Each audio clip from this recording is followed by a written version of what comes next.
important for young people to understand what human rights is about, and very important also tackle issues with a human rights based approach.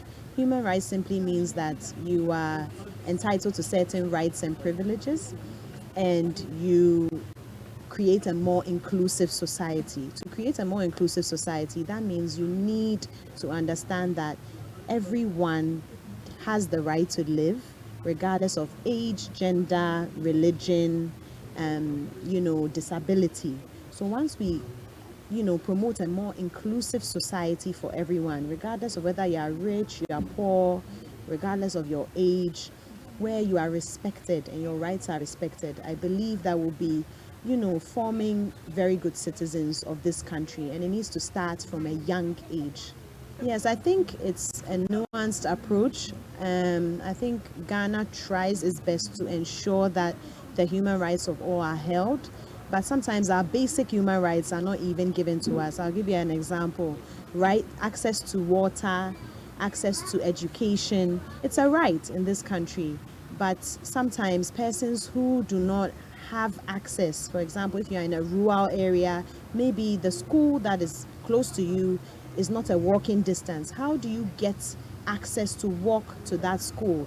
Maybe you even have a disability. How do you get access to go to that school? Right to health care. We have NHIS, we have a universal health insurance for all. However, sometimes when you go to the hospital, you're not able to access this, maybe based on a language barrier, based on maybe you are not aware of your rights. So it's very important that as young people, we educate the young Ghanaians, about their rights, what they are entitled to, how they can access their rights, but how also to create a more inclusive society by promoting a society that does not discriminate and that promotes equality.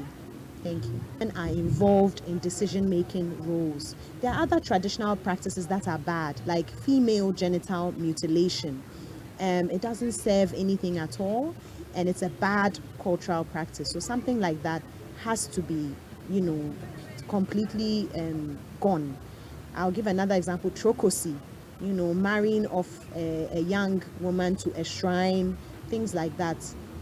Are bad cultural practices, but there are also good cultural practices we have, whereas even in a traditional council, there's that consultation done when there's a case, when there's something, we try our best to resolve it. We have a discussion, there's dialogue. So definitely, just like any other issue, there's the good and bad.